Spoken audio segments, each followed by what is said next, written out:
की क्लास में हम कक्षा 9 के लिए पाठ नंबर 7 प्रत्यभिज्ञानम का अध्ययन करेंगे।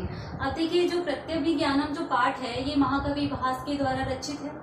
अब देखिए इसमें जो पाठ परिचय है, जो ये अपना महाकवि है, इसके बारे में थोड़ा सा जान लेते हैं। पाठ के बाद परिचय के बारे में थोड़ा सा अध्ययन कर लेते हैं। देखिए पाठ परिचय संस्कृत साहित्य में भास प्रथम नाटककार के रूप में जाने जाते हैं। तो आपसे पूछ रहे कि प्रथम नाटककार कौन है, तो महाकवि भास।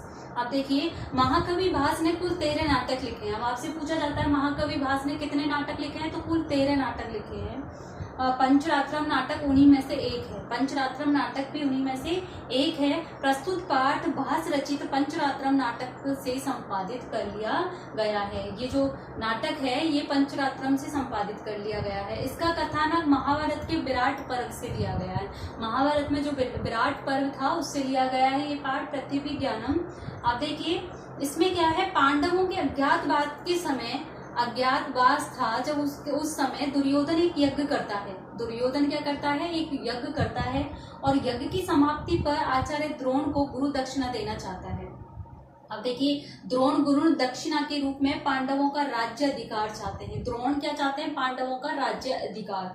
दुर्योधन कहता है यदि गुरु द्रोणाचार्य 5 रातों में पांडवों का पता लगा ले तो पांडवों की पैतृक संपत्ति का भाग पांडवों को दे दिया जा सकता है। इसी आधार पर इस नाटक का नाम पंचरात्रम है। किसका, जो आपके महाकवि भास के द्वारा जो 13 नाटक हैं। और वो नाटक कौन कौन से देखिए, दूतवाक्यम, कर्णभारम, दूत घटोत्कचम, उरुभंगम, मध्यम वयायोगे, पंचरात्रम, अभिषेक नाटकम, बालचरितम, अभिमार्कम, प्रतिभा नाटकम, प्रतिज्ञा योगेंद्र नारायणम और स्वप्न वासव दत्तम और चारु दत्तम। ठीक है, ये आपके 13 नाटक हैं। और 13 नाटकों में जो एक पंचरात्रम जो नाटक है आपका, ये वाला 6 नंबर का जो नाटक है ये आपके पांडवों के अज्ञातवास से संबंधित है। और जब पांडवों को जो अज्ञातवास दिया गया था तो उसके बाद द्रोण ने क्या किया था, आचार्य द्रोण को गुरु दक्षिणा देना चाहता है। लेकिन पांडवों के अज्ञातवास के दुर्योधन ने एक यज्ञ किया और दुर्योधन ने जब यज्ञ किया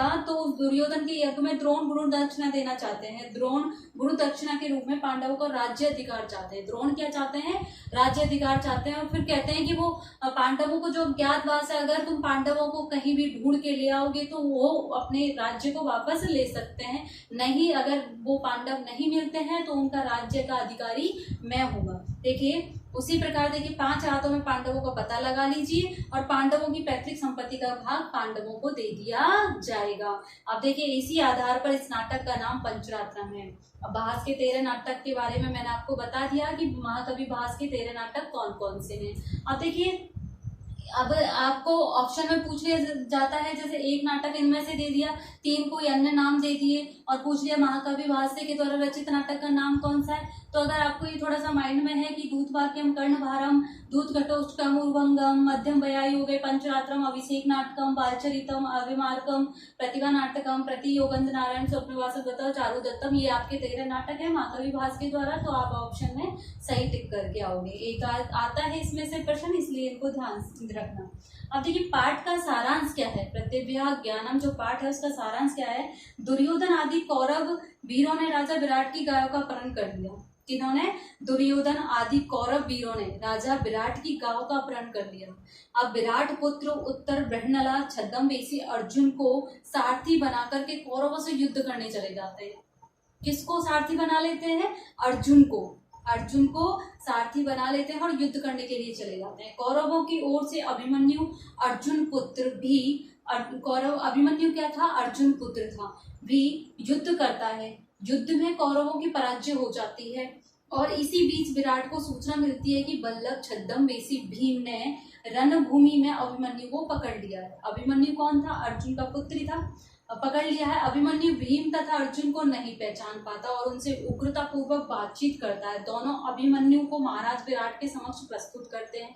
अभिमन्यु उन्हें प्रणाम नहीं करता है और उसी समय राजकुमार उत्तर वहां पहुंचता है और रहस्य उद्घाटन से अर्जुन और भीम आदि पांडवों के छद्मवेश का उद्घाटन हो जाता है, यानी कि उनका पता चल जाता है। एक बार पुनः देखिए यहाँ पर क्या होता है, दुर्योधन आदि कौरवों ने कौरव वीरों ने राजा विराट की गायों का क्या कर लिया, अपहरण कर लिया। अब राजा विराट जो होते हैं अर्जुन को अपना सारथी बनाकर उनसे युद्ध के लिए आ जाते हैं। अब युद्ध करते हैं कौरवों की ओर से अभिमन्यु। अभिमन्यु कौन होता है, अर्जुन का पुत्र होता है, भी युद्ध करता है। वो आपस में युद्ध करने लग जाते हैं। कौन, एक तो कौन, विराट और वो कौरव। अब युद्ध में कौरवों की तो पराजय हो जाती है और विराट और जो उनका सारथी था अर्जुन, उनकी विजय हो जाती है। इसी बीच विराट को सूचना मिलती है कि बल्लभ छद्मवेशी भीम ने रणभूमि में अभिमन्यु को पकड़ लिया है। अब देखिए होता क्या है, अभिमन्यु भीम और अर्जुन को नहीं पहचान पाता है और उनसे उग्रतापूर्वक बातचीत करता है। अब देखिए दोनों अभिमन्यु को महाराज विराट के सामने ले जाकर के खड़ा कर देते हैं। अब अभिमन्यु उन्हें प्रणाम नहीं करता और उसी समय राजकुमार उत्तर वहां पहुंचता है और जिसके रहस्यपूर्ण उद्घाटन से अर्जुन और भीम आदि के पांडवों का छद्मवेश था, जो उन्होंने अपने वेश को छुपाने के लिए एक बेस बना रखा था जिससे उनको पहचाना नहीं जा सके, उसका उद्घाटन हो जाता है। ये बताया गया है इसमें। क्या होता है, कौरव उनकी गाय को अपहरण कर लेता है, फिर वो जो राजा होता है विराट उनसे युद्ध के लिए उनको चुनौती देते हैं, वो आपस में युद्ध होता है, अभिमन्यु के पराजय हो जाती है और अर्जुन और विराट राजा की विजय हो जाती है। अब वहाँ भीम भी जाते हैं, अर्जुन भी जाते हैं छद्म परिवेश में। अब वहाँ पे क्या होता है, उत्तर जो राजा का बेटा होता है वो भी वहाँ प्रवेश कर जाता है, उससे उनका पता चल जाता है कि ये अर्जुन है और ये भीम है। इस तरीके से इस पाठ में बताया गया है। इसके पाठ में हम जो पढ़ेंगे, आज आप पाठ का परिचय के बारे में जाना आपने, कल की क्लास में हम इस पाठ को स्टार्ट करेंगे, ठीक है। उसके बारे में आप थोड़ा सा अपनी बुक में पढ़ के देखोगे और इसके बारे में, महाकवि भास के बारे में भी याद करोगे, ठीक है। इनको अपनी कॉपी में नोट करना है और याद भी करना है, ठीक है। Thank you.